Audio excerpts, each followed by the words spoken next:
तुलसी से जुड़ी एक कथा बहुत प्रचलित है।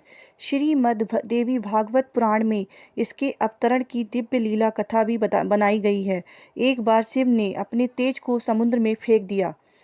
उसके एक महातेजस्वी बालक ने जन्म लिया। यह बालक आगे चलकर जालंधर के नाम से पराक्रमी दैत्य राजा बना।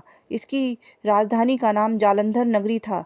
दैत्यराज कालनेशी की कन्या वृंदा का विवाह जालंधर से हुआ। जालंधर महाराक्षस था। अपनी सत्ता के मद में चूर रहत उसने माता लक्ष्मी को पाने की कामना से युद्ध किया, परंतु समुद्र से ही उत्पन्न होने के कारण माता लक्ष्मी ने उसे अपने भाई के रूप में स्वीकार किया। वहां से पराजित होकर वह देवी पार्वती को पाने की लालसा से कैलाश पर्वत पर गया। भगवान देव शिव का ही रूप धरकर माता पार्वती के समीप गया, परंतु माँ ने अपने योग बल से उसे तुरंत पहचान लिया तथा वहां से अंतर्ध्यान हो गई। देवी पार्वती ने क्रुद्ध होकर सारा वृतांत भगवान विष्णु को सुनाया। जालंधर की पत्नी वृंदा अत्यंत पतिव्रता स्त्री थी। उसी के पतिव्रत धर्म की शक्ति से जालंधर ना तो मारा जाता था और ना ही पराजित होता था। इसलिए जालंधर का नाश करने के लिए वृंदा के पतिव्रत धर्म को भंग करना बहुत जरूरी था। इसी कारण भगवान विष्णु ऋषि का वेश धारण कर वन में जा पहुंचे, जहां वृंदा अकेली भ्रमण कर रही थी। भगवान के साथ दो मायावी राक्षस भी थे, जिन्हें देखकर वृंदा भयभीत हो गई। ऋषि ने वृंदा के सामने पल में दोनों को भस्म कर दिया। उनकी शक्ति देखकर वृंदा ने कैलाश पर्वत पर महादेव के साथ युद्ध कर उन्हें अपने पति जालंधर के बारे में पूछा। ऋषि ने अपने माया जाल से दो वानर प्रकट किए। एक वानर के हाथ में जालंधर का सिर था तथा दूसरे के हाथ में धड़।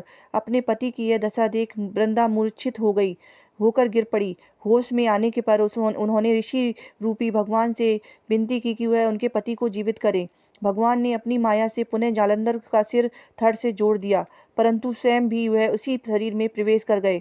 वृंदा को इस छल का जरा आभास न हुआ। जालंधर बने भगवान के साथ वृंदा पतिव्रता का व्यवहार करने लगी, जिससे उसका सतीत्व भंग हो गया। ऐसा होते ही वृंदा का पति जालंधर युद्ध में मारा गया।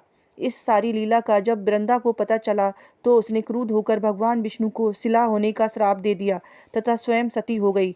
जहाँ वृंदा भस्म हुई थी वहाँ तुलसी का पौधा उगा। भगवान विष्णु ने वृंदा से कहा, हे वृंदा, तुम अपने सतीत्व के कारण मुझे लक्ष्मी से भी अति प्रिय हो गई हो। अब तुम तुलसी के रूप में सदा मेरे साथ रहोगी। जो मनुष्य भी मेरे शालिग्राम रूप के साथ तुलसी का विवाह करेगा, उसे इस लोक और परलोक में विपुल यश प्राप्त होगा। जिस घर में तुलसी होती है वहाँ यम के दूत भी अश्मय नहीं जा सकते। गंगा व नर्मदा के जल में स्नान तथा तुलसी का पूजन बराबर माना जाता है, चाहे मनुष्य कितना भी पापी क्यों ना हो। मृत्यु के समय जिसके प्राण मंजरी सहित तुलसी और गंगा जल के मुख में रखकर निकल जाते हैं, वह पापों से मुक्त होकर वैकुंठ धाम को प्राप्त होता है। जो मनुष्य तुलसी व आंवलों की छाया में अपने पितरों का श्राद्ध करता है, उसके पितर मोक्ष को प्राप्त हो जाते हैं। उसी दैत्य जालंधर की यह भूमि जालंधर नाम से विख्यात है। सती वृंदा का मंदिर मोहल्ला कोट किशनचंद्र में स्थित है। कहते हैं इस स्थान पर एक प्राचीन गुफा थी जो सीधी हरिद्वार तक जाती थी। सच्चे मन से 40 दिन तक सती वृंदा के देवी के मंदिर में पूजा करने से सभी मनोरथ पूर्ण हो जाते हैं। बोलो तुलसी माता की जय।